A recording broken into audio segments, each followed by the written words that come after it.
News coverage of Election Night 68 continues. Reporting from election headquarters, correspondent Walter Cronkite.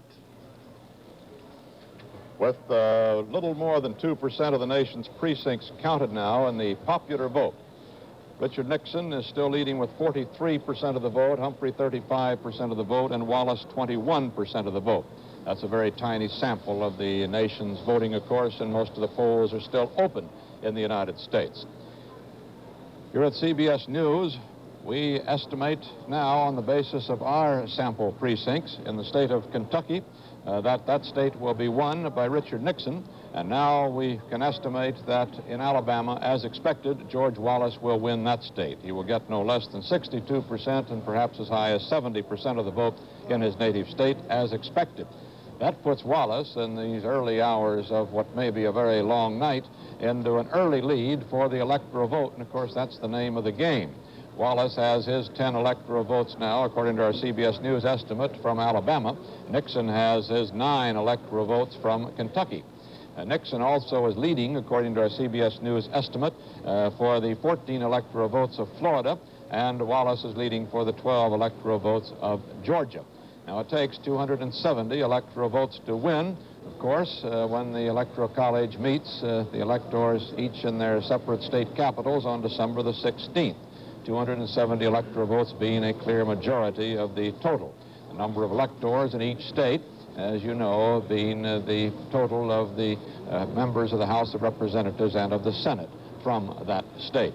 If no candidate gets a clear majority of the 270 on December 16th, then the matter goes to the House of Representatives, the new House, when it meets on next January 3rd. Actually, it'll get to counting the electoral vote on January the 6th. And at that point, each state's delegation will have 1 vote for the presidency.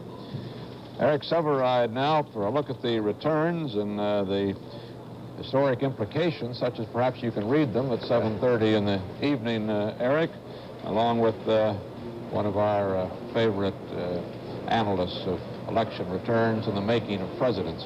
Thank you, Walter. My old sidekick, Theodore White, is here with me again, as he was in the conventions this summer. The author of Making the President, the last, 2 elections? This is the 3rd book? 3rd one out. You going to get a real book out of this one? I don't know yet. It's half an hour too early to tell. You know that part. We were just talking about what meaning there may be in these returns. Alabama, of course, called for Wallace, Kentucky for Nixon, and I'm talking about the size of the Wallace vote in Kentucky, which is a kind of a critical state here. Do you read it the same way I do, that this has great implications about Nixon's strategy? Yes, I do. An essential part of Nixon's strategy was what he called the peripheral strategy, to pick up the border states of the South, Kentucky, Tennessee, Virginia, Florida. It was for this reason he went to a border state itself, Maryland, for Agnew as vice president. And there seems to be the first fragile indication that this part of Nixon's plan is working, that he will carry on these returns those 4 border states and possibly North Carolina also. We've yet to see Humphrey's troops show up. Well, in other words, then, you think what Nixon did at the convention, which became so contentious, especially his choice of a vice presidential candidate, may yet pay out for him? It may. It's too early to say yet. It may work out just as Kennedy's choice of Johnson paid off. Would you guess from these figures in Kentucky that Wallace will not equal in vote what third parties, the big third parties in this century have done before? That's the problem. No, I'd say that whole Wallace thing is crumbling right now. There's this terminal terror on the part of the American voter of throwing away his vote in the ballot box. And if it works this way up north, we're going to see a long, long night, as it works for Humphrey in the north as it is for Nixon in the south. You know, I was just reading a quotation from one of the best political scientists in this country, Professor Rossiter, about third parties. Said they have a place in our tradition, but it's a special one. They serve as an outlet for dissent and symbols of our vaunted tolerance. But they forget their place and invite our righteous intolerance when they thrust themselves forcefully into the struggle for power. Maybe we're seeing that again. Do you think and so? we'll see more of it the next 4 years. There are all sorts of alien shapes floating around in our politics right now. But you're not willing to say yet that we have basically moved from a 2-party to a 3-party country. Every indication tonight indicates no. We're staying with it. The more things change, the more they are the same now. That's right. Well, I kind of like it that way, Eric, myself. Oh, we're getting older. Thank you, Walter.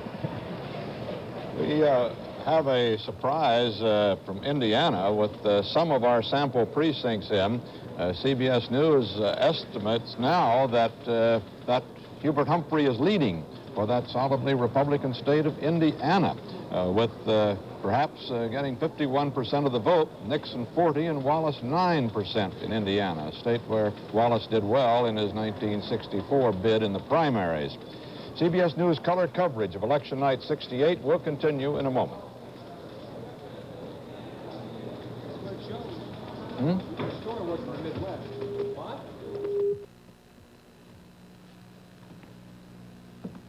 You could say that Masonite Corporation is in the container business. Our products are used to hold all kinds of things. For example, this unusual box is used by Monsanto Research Corporation to ship radioactive materials safely. The container is made of Benelex, a Masonite hardboard product with neutron shielding capabilities for energy ranges up to 1 million electron volts.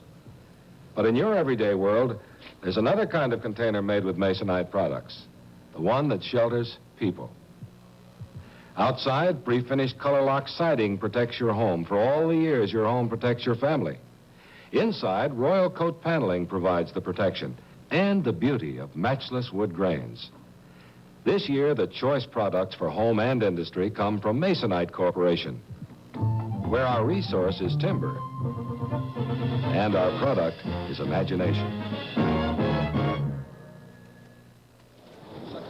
In the popular vote, with very few of the nation's precincts counted, most of the polling places still open. Richard Nixon is still holding at 43 and Humphrey 35, but Wallace has come up 1 percentage point to 22 percentage points now. We have that interesting race in Indiana. Let's hear more about it, Dan Rather. Well, Walter, generally it's shaping up as possibly a tight night in the Midwest. We're now getting substantial CBS News indicator precincts in both Ohio and Indiana, and a few in Illinois. And we're still unable to spot any trend in Indiana or Ohio, and no trend in Illinois. Let's take them from the top. In Indiana, where we're just getting the very first of the so-called raw vote, the actual vote tabulated in Indiana shows Richard Nixon leading, Hubert Humphrey second, George Wallace running third. Now, our CBS sample precincts in Indiana, we have a substantial number of those in now, and it indicates, with 31% of our sample precincts in Indiana, that Hubert Humphrey may be leading Richard Nixon in Indiana. This is a shocking surprise if it turns out this way, with George Wallace running third. And Wallace in Indiana, on the basis of our sample precincts, is not doing nearly as well as had been forecast for him. And if Hubert Humphrey runs that well in Indiana, it will be that he has taken votes from George Wallace and also gotten out the Democratic vote in Indiana. Now, if that holds, if our CBS sample precincts at this early stage turn out to be correct, and keep in mind we have only 31% of them in Indiana, Richard Nixon may be in real trouble in the Midwest. Now, you put that together with what we're getting from Illinois.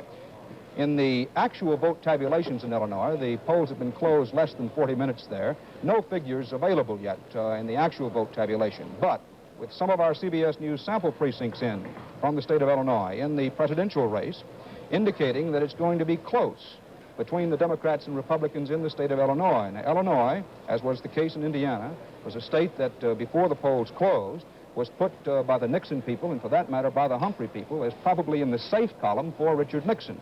Now again, we have a substantial number, not nearly all of our sample precincts in, but on the basis of what we do have in, it indicates that the race for the presidency and the 26 electoral votes in Illinois may indeed turn out to be very close. And we'll be coming back to all of those for you, of course. In Ohio, some of the vote tabulation in there now, with about 3% of the actual vote tabulated in Ohio, Richard Nixon running ahead of Hubert Humphrey, George Wallace running third. Now, our CBS News estimate in the state of Ohio, and we have actually more of our sample precincts in from Ohio than any other state in the Midwest, and it indicates that it's simply so close that we can't spot a trend as yet. Now, jumping back to Indiana for just a moment, because there's an interesting senatorial race there, the actual vote tabulated in the state of Indiana shows the incumbent Democrat, Birch Bayh, he's the friend of the Kennedys, running ahead of the Republican William Ruckelshaus, and the CBS News sample precincts. Our sample precincts, the ones we have in, would indicate a that that is going to be the case, that Bye seems to be running much stronger than Hubert Humphrey in Indiana, and on the basis of the early returns in our own sample precincts, may win that race over Republican Ruckelshaus. But, Walter, the big story in the Midwest at the moment is that while Richard Nixon, on the basis of early returns in our sample precincts, seems to be doing very well in the border states over in Roger Mudd's area, that in the Midwest there are some fragile indications that Nixon, there may be some hairline cracks in his support in the Midwest. That was supposed to be solid Nixon country. You bet. And, Roger, I think you've got an interesting call from Florida for us. Yes, sir, Walter. The CBS News estimates now show that Richard Nixon will carry the state of Florida. And you can see on the little map behind me that Florida and Kentucky are now forming up to box George Wallace into the Deep South.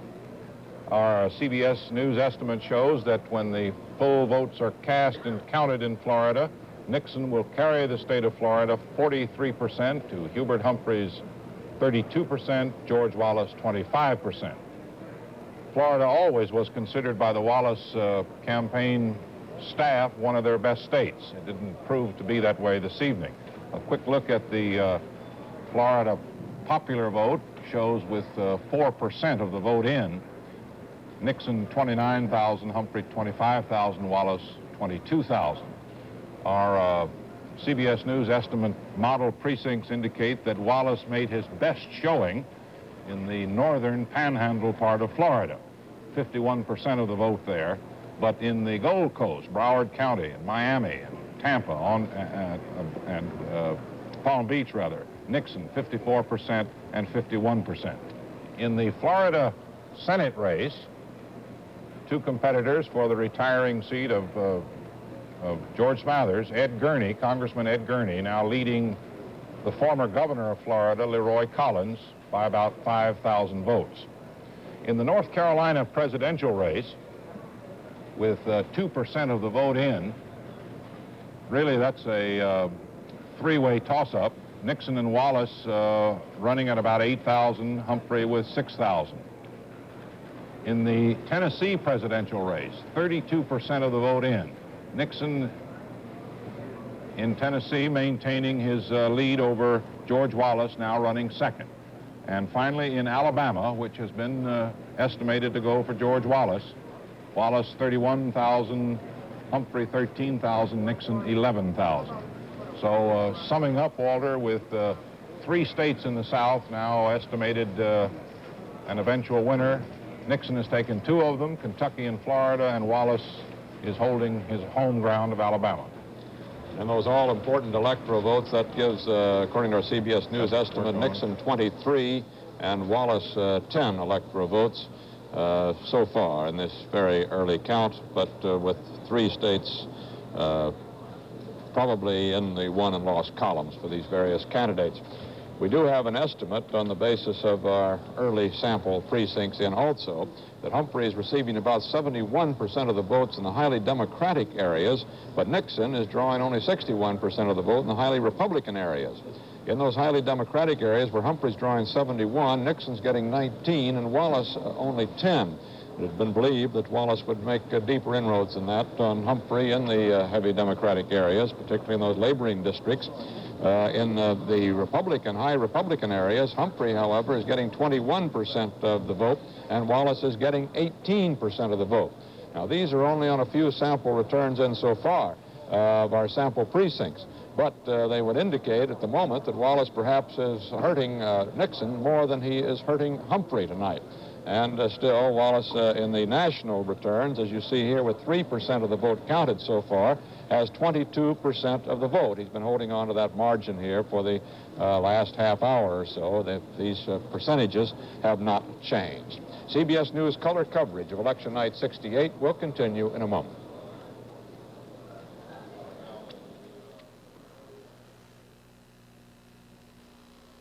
If the rivers were sweet, if our skies were clean, if our streets were cleared of trash, if there were green places to sit in peace and quiet, if people weren't crushed together like packaged produce, if you could walk without dodging, drive without creeping, if hello didn't raise suspicion, if skin color didn't matter, if the value of human life hadn't been reduced by muggers and pushers, if life in our cities needn't be so iffy if more people became involved.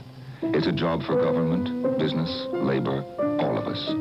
The Institute of Life Insurance, representing the life insurance companies in America, can report that life insurance companies are investing $1 billion in helping rehabilitate our cities.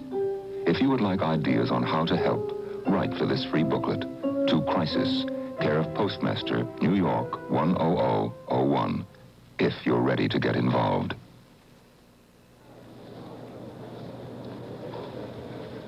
In our popular vote, with 3% of the vote in, Humphrey a little over 500,000 votes for 35% of the national vote. Nixon's 43% with 634,000, and Wallace 22%, 327,000. That's only comparatively few of the nation's precincts. Most of the polls are still open, although many will be closing in another 15 minutes. By 8 o'clock Eastern Time, almost half of the nation's states will have closed their polls. We now have Richard Nixon, the Republican candidate. According to our CBS News estimate, the likely winner in Kentucky and in Florida for 23 electoral votes. Wallace, the likely winner in Alabama for 10 electoral votes.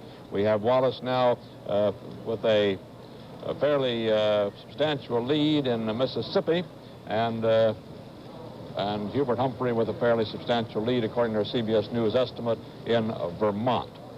John Hart is at Nixon's headquarters here in New York, in the Waldorf Astoria Hotel, for a report on Mr. Nixon's day. John? Well, Walter, we have two sources for this report. The first one from Ron Ziegler, who is Mr. Nixon's traveling press secretary, and we'll give him equal time with the press reporter who was aboard that airplane, the only one allowed. Mr. Ziegler reports it was a relaxed flight, airplane decorated with streamers and papier-mâché elephants. The staff was allowed their wives and some of their family aboard. Mr. Nixon came back from his curtained cubicle in front of the airplane to greet everyone.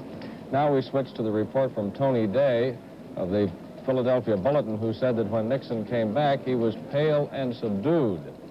The staff got to eat champagne and veal scallopini and swap campaign stories, while Mr. Nixon spent most of his day talking and making telephone calls with his staff up in the front. Mr. Nixon had ground sirloin, milk, coffee, potatoes, and Dubonnet.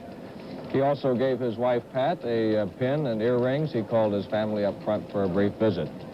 Mr. Ziegler reports that Richard Nixon will not hold a news conference this evening, whatever the outcome, nor tomorrow, whatever the outcome. Walter? Well, it's going to be awfully hard, I should think, John, for him to resist having a news conference if he wins, but this gives him a position behind which he can retreat if he doesn't win, I suppose. On the other hand, Edwin Muskie, the Democratic vice presidential candidate, has announced that around 9 o'clock he'll appear at his headquarters in Waterville, Maine, and we do not know what Hubert Humphrey's specific plans are for an appearance there. Lyndon Johnson, as you know, is apparently not going to appear at all tonight at the ranch, as we heard earlier from Bob Pierpoint. Well, an interesting little story here out of Doylestown, Pennsylvania, which might be called a sidebar on this election. It turns out that if you wanted to vote for George Wallace in Doylestown, Pennsylvania, and perhaps some did in Bucks County, you pulled the lever for the American Independent Party, but your vote registered for Negro comedian Dick Gregory. That's the claim, anyway, of a Wallace campaign worker in that Northampton Township area. He said that some machines reportedly listed the former Alabama governor as the Peace and Freedom Party candidate. He should live so long, while Gregory was on the American Independent Party ballot, and he should live so long. This sort of thing, of course, comes from all over the United States on an election night. In Shreveport, Louisiana, for instance, 6 voting machines there listed 2 slates of Democratic electors and none for the Republicans. In Baton Rouge, Louisiana, they had 50 constitutional amendments in their county and local government, taking 2 minutes for each person in the voting booth. Freeburg, Illinois, the generating station that generated the power for the voting machines went out. In Albany, New York, the Nixon lever wasn't working on the machine at all. In Philadelphia, Senator Joe Clark showed up at the wrong voting place. He said, "I guess I'm just the absent-minded professor."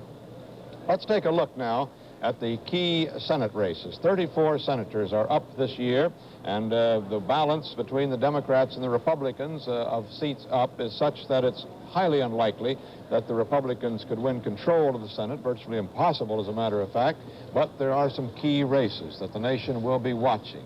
And let's take a look at those now, starting first with Mike Wallace in the East.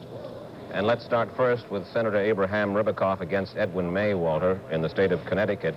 Incidentally, the Connecticut polls don't close for another 10 minutes. They used to close at 7 o'clock Eastern Standard Time, but they didn't like their returns being projected across the country and people making up their minds how to vote on the basis of the way the Connecticut returns went. So they moved their poll ending time to 8 o'clock. In any case, Abe Ribicoff has come, I suppose you might say, from slightly behind to well ahead. He's expected to be returned to the Senate from the state of Connecticut. In New York, there is a three-way race. Paul O'Dwyer, the incumbent Senator Jacob Javits, and James Buckley. James Buckley is the brother of William Buckley, publisher, editor of the National Review magazine, conservative candidate. Jacob Javits, the veteran Republican senator. And Paul O'Dwyer is a kind of maverick Democrat. He was one of the two senators in the country, senatorial candidates in the country, that is, who, on the Democratic side, who was reluctant to declare his support for Hubert Humphrey and didn't indeed declare his support for Humphrey until just this last week. It's expected that Jacob Javits will be returned comfortably, probably by a 2-to-1 majority over both his opponents. In the state of Pennsylvania, there's a very tough race. Senator Joseph Clark, veteran Democratic senator, against Richard Schweiker, a Republican congressman, and Frank Gaydosh of the Conservative Party. And that one is going to go right down to the wire, we understand. Senator Clark is in a very tight race against Schweiker, who is not particularly well known, really, across the state, but Clark has had trouble with the Italian vote, which is a very heavy vote in the state of Pennsylvania. And it's conceivable that unless the Negro vote comes out heavily in Philadelphia, that could give him trouble, too. And finally, one senator in the East elected, George Aiken of Vermont, unopposed. And incidentally, his campaign expenditures, Walter, I believe, are the smallest in the nation. He spent $18.09 in his primary campaign. And, of course, he hasn't had to spend a penny because he is unopposed in the actual campaign. Makes it awfully hard to pad the expense account when you don't have an opponent, doesn't it? This is Walter Cronkite at CBS News Election Headquarters.